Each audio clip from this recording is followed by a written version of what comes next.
Hello everyone, welcome to Biomitra. हमारे last video में हम बात कर रहे थे कार्बोहाइड्रेट्स के इंट्रोडक्शन एंड क्लासिफिकेशन की। इंट्रोडक्शन में हमने पढ़ लिया था। क्लासिफिकेशन हमने कार्बोहाइड्रेट्स का ओवरऑल क्लासिफिकेशन देखा था और उसमें हमने बताया था आपको कि carbohydrates monosaccharides, disaccharides and polysaccharides 3 types के होते हैं। मोनोसेक्राइड्स हम डिटेल में पढ़ चुके हैं। अब आज के वीडियो में हम बात करते हैं डाइसेक्राइड्स की। डाइसेकेराइड्स दो मोनोसेकेराइड्स के मिलके बने होते हैं और दो मोनोसेकेराइड्स ऑलिगोसेकेराइड्स होते हैं जो कि 2 to 10 शुगर यूनिट्स के मिलके बने होते हैं। उनमें से यदि दो मोनोसेकेराइड्स आपस में जुड़कर जो स्ट्रक्चर बनाते हैं उनको बोलते हैं हम डाइसेकेराइड्स। ऑलिगोसेकेराइड्स में डाइसेकेराइड्स सबसे ज़्यादा कॉमन होते हैं। अब बात आती है कि दो मोनोसेकेराइड्स किस बॉन्ड से जुड़ते हैं। दो मोनोसेकेराइड्स के बीच में हमेशा जो बॉन्ड होता है वो होता है ग्लाइकोसिडिक बॉन्ड या ग्लाइकोसिडिक लिंकेज हम उसको बोल सकते हैं। डाइसेकेराइड्स का फार्मूला जब दो मोनोसेकेराइड्स आपस में जुड़ते हैं या ग्लाइकोसिडिक बॉन्ड बनता है तो एक वाटर मॉलिक्यूल रिलीज होता है। तो हमने जब मोनोसेकेराइड का फार्मूला पढ़ा था तो हमने देखा था कि CnH2O का होल एन था। अब यहाँ मैं आपको बता रही हूँ कि जब डाइसेकेराइड बनता है तो दो मोनोसेकेराइड जुड़ते हैं और एक वाटर मॉलिक्यूल रिलीज होता है। तो यहाँ पर जो फॉर्मूला होगा CnH2O का होल n -1।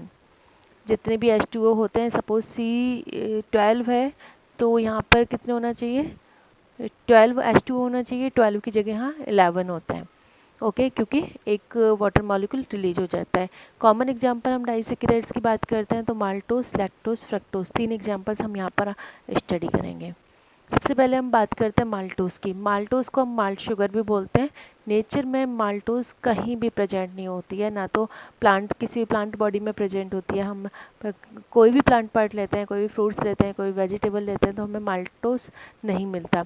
लेकिन हम प्लांट से जनरली स्टार्च की फॉर्म में फूड लेते हैं। जब स्टार्च का डाइजेशन होता है हमारी बॉडी में तब स्टार्च के डाइजेशन में as a intermediate product maltose बनता है। ठीक है, माल्टोस 2 ग्लूकोज यूनिट का मिलके बना हुआ होता है। मैंने आपको लास्ट वीडियो में बताया था कि जितने भी मोनोसेक्राइड्स हैं उनका स्ट्रक्चर आपको अच्छे से आना चाहिए। आप यदि इनका स्ट्रक्चर बनाना सीख लेते हो तो आपको डाइसेक्राइड्स या पॉलीसेक्राइड्स का स्ट्रक्चर बनाना भी आ जाएगा। और अल्फा और बीटा के बारे में भी मैंने आपको एक्सप्लेन कर चुकी हूँ कि अल्फा ग्लूकोज क्या होता है, बीटा ग्लूकोज क्या होता है। तो यहाँ यदि हम माल्टोस की बात करते हैं तो माल्टोस 2 अल्फा ग्लूकोज का बना हुआ होता है। दोनों अल्फा ग्लूकोज के बीच में जो बॉन्ड होता है that is alpha 1,4 glycosidic bond. Means alpha means दोनों जो मोनोसेक्राइड्स हैं, दोनों जो ग्लूकोज हैं वो कैसे होता है, अल्फा टाइप के होते हैं। और फर्स्ट ग्लूकोज का फर्स्ट कार्बन और सेकेंड ग्लूकोज का फोर्थ कार्बन हम इस यहाँ देख रहे हैं। ये ग्लूकोज की स्ट्रक्चर है। अल्फा ग्लूकोज में OH नीचे होता है, H ऊपर होता है। यहाँ भी ये अल्फा ग्लूकोज है, OH नीचे। यहाँ पर जो शो नहीं हो रहा है वो H हाइड्रोजन है। अब यहाँ पर इसका फर्स्ट कार्बन, ये फर्स्ट है क्योंकि हम ऑक्सीजन के बाद से काउंटिंग करते हैं। 1 2 3 4 5 और 6। यहाँ पर ये 1 2 3 4 ये इसका फोर्थ कार्बन।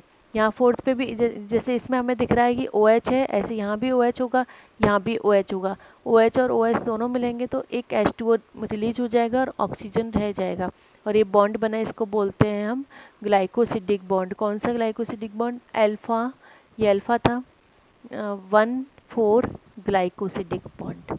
ओके, ये स्ट्रक्चर माल्टोस की होती है। माल्टोस हमारी बॉडी में आगे माल्टोस भी डिग्रेड होता है, माल्टेज एंजाइम इस पर वर्क करता है और ये दोनों ग्लूकोज यूनिट अलग हो जाती हैं।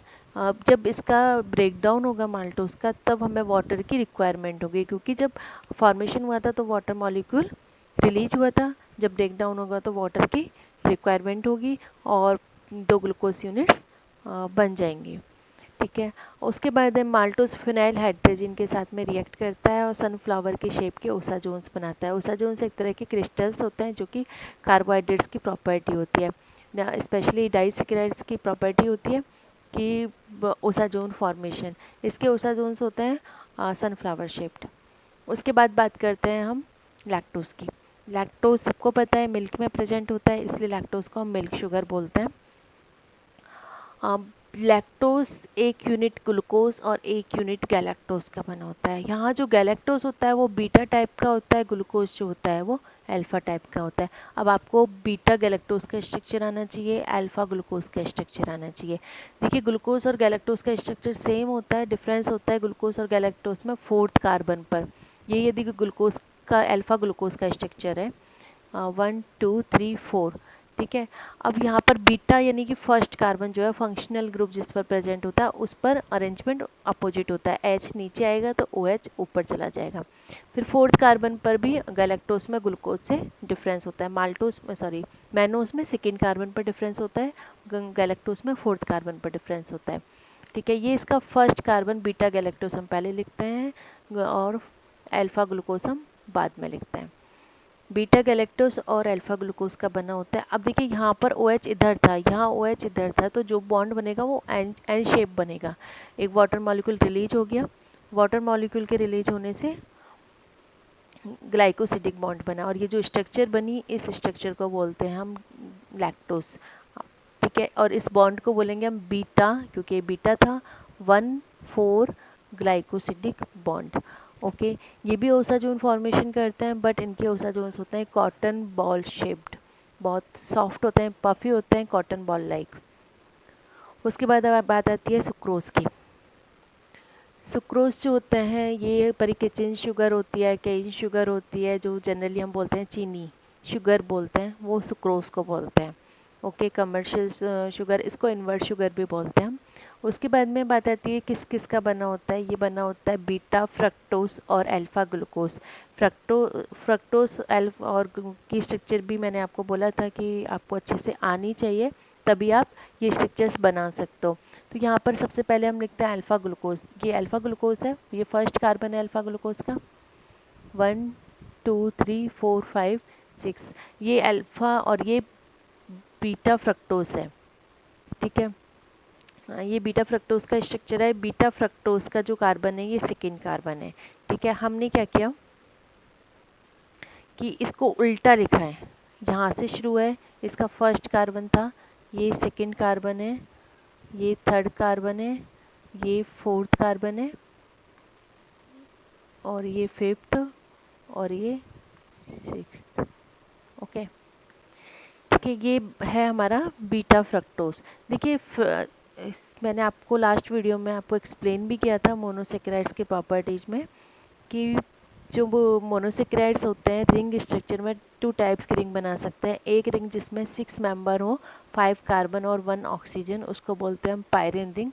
ग्लूकोज हमेशा पायरिन रिंग बनाता है। एक रिंग होती है फ्यूरिन रिंग जिसमें 5 मेंबर्स होते हैं, फ्यूरिन टू F5 याद रखना। 5 मेंबर्स होते हैं, 4 कार्बन एंड 1 ऑक्सीजन, ठीक है। तो ये है फ्रक्टोज, फ्रक्टोज का बीटा फ्रक्टोज है ये। अब अल्फा ग्लूकोज और बीटा फ्रक्टोज के बीच में जो बॉन्ड बना इसको बोलते हैं alpha 1 beta 2, alpha 1 beta 2 glycosidic bond. और ये जो स्ट्रक्चर बनती है इसको बोलते हैं हम सुक्रोज। सुक्रोज बॉडी में आगे हाइड्रोलिसिस होता है, उसका डाइजेशन होता है, और सुक्रोज ग्लूकोज और फ्रक्टोज में कन्वर्ट ब्रेक हो जाता है, जिसके लिए वाटर की रिक्वायरमेंट होती है। इसको बोलते हैं सुक्रोज एंड सुक्रोज भी जो एंजाइम होता है उसको सुक्रेज एंजाइम बोलते हैं, या इन्वर्टेज एंजाइम बोलते हैं।